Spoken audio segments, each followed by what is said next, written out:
Good evening viewers, welcome back to Ben's Gluten Free Kitchen. I hope you've had a great day.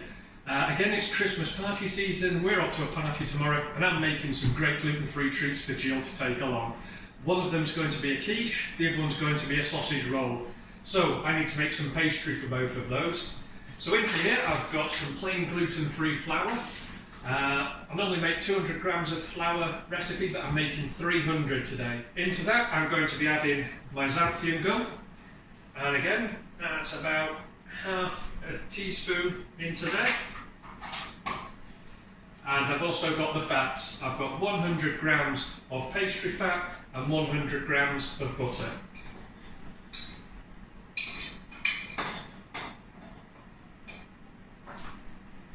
Now if you don't have one of these machines, very easy to do just by hand.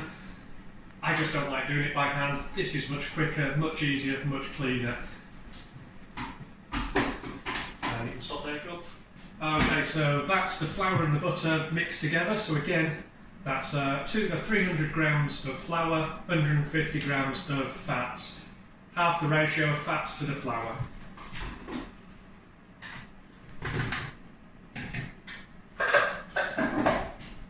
Into that,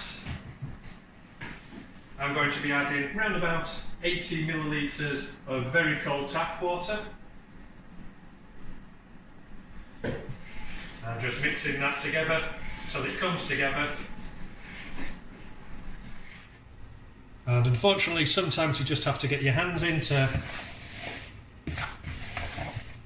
get everything mixed together to help the pastry come together, to help the water soak in.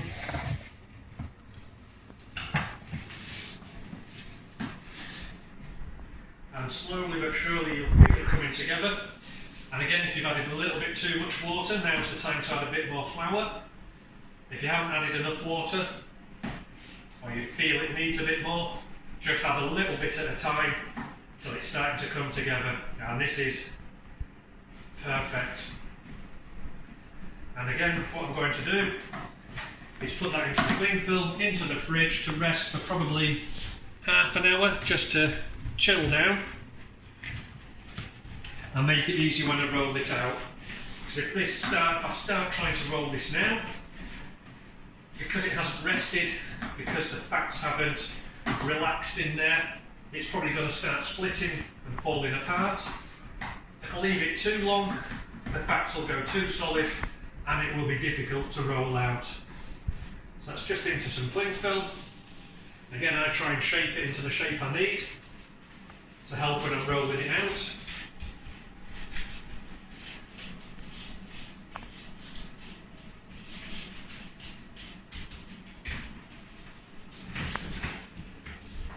That's about half an hour. So I'm going to need to make the mince filling for my sausage rolls. I'm using a gluten-free sausage mix which I've bought from an online store. There'll be a link to that in the descriptions below. If you don't have any of this, feel free to use any flavourings you like. It could be chilli, it could be curry flavouring, any seasonings you've got in the cupboard. So I need 750 grams of mince. I've got my flavouring. I need just about 200 grams of that.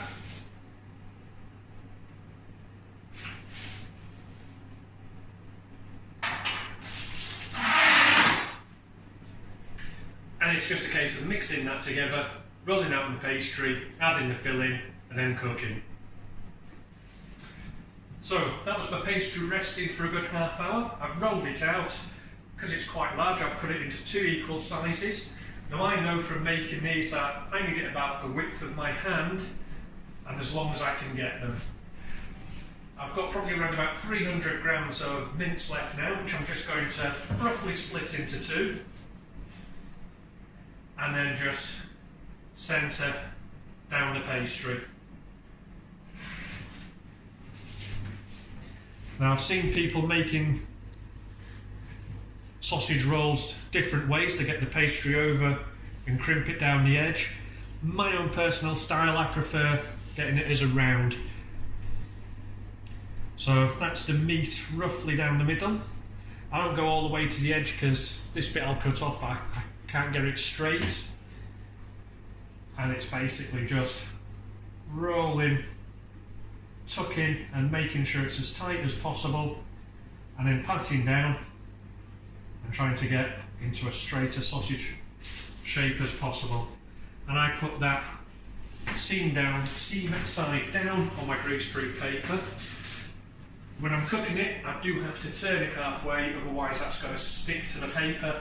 I'm going to get a soggy bottom, and I want that to dry out. The mince has got some fat in it, that's going to leak out into the pastry, but if you turn it halfway, that will avoid getting a soggy bottom. So there we go, that's the sausage rolls. They've had about 25, nearly 30 minutes in the oven. Hit the subscribe button, hit the alerts button, and I hope to see you next time on Ben's Gluten Free Kitchen.